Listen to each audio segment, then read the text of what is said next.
جانے والا چلا گیا. مجھ میں اتنی ہمت نہیں کہ ان طاقتور لوگوں کا مقابلہ کر سکوں، لہٰذا بطور مدعی میں راضی نامہ دے دیتا ہوں.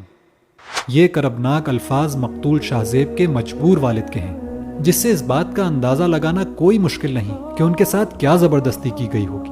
شاہ رخ جتوئی پھر رہا ہو گیا، اس کا کیس ختم، اور ساتھ ہی شاید اس عدالتی نظام سے ہمارا اعتبار بھی. واقعی اگر ایک بااثر شخص کو بھی ایک عام آدمی کی طرح انصاف کے کوڑے کا نشانہ بنایا جاتا تو اس ملک میں تو امیر اور غریب کی تمیز ختم ہی ہو جاتی. انصاف معاشرے کے نظم و ضبط کی جان ہوتی ہے، اور جو معاشرے انصاف قائم نہیں کر سکتے پھر ان میں ظلم اور فتنہ و فساد پھیلتا ہے، اور بالآخر وہ اپنا وجود کھو بیٹھتے ہیں. بدقسمتی سے ہمارے ملک کے دیگر مقدمات کی طرح اس کیس میں بھی نہ صرف بااثر قاتل کی سرپرستی کی گئی بلکہ اس کو بحفاظت بری کروانے کے لیے سرکار کی طرف سے پوری سپورٹ دی گئی.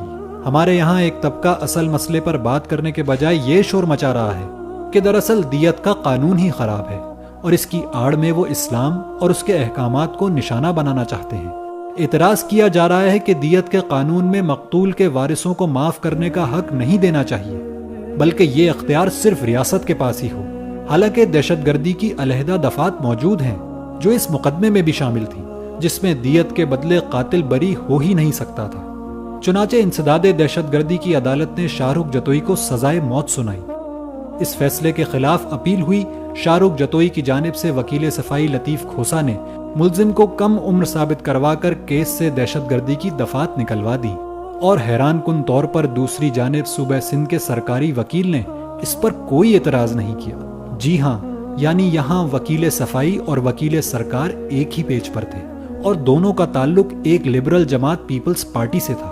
لیکن پھر بھی سارا ملبہ اسلامی قانون اور دیت کے تصور پر ڈالا جا رہا ہے. پہلے اصل کیس سے دہشت گردی کی دفعات نکالی گئیں، پھر ملی بھگت سے فساد فی الارض کی دفعہ 311 مقدمے میں شامل ہی نہیں کی گئیں، اور یوں ورثہ کو دباؤ میں لا کر ان سے راضی نامہ لکھوایا گیا. یہ تو ایک کیس ہے جو میڈیا میں ایشو بن گیا، ورنہ نہ جانے کتنے ہی ایسے شاہ زیب ہیں جو اسلامی قوانین کی وجہ سے نہیں بلکہ پاکستان میں رائج ناانصافی اور قانون کی بالادستی نہ ہونے کے باعث ظلم کا شکار ہے.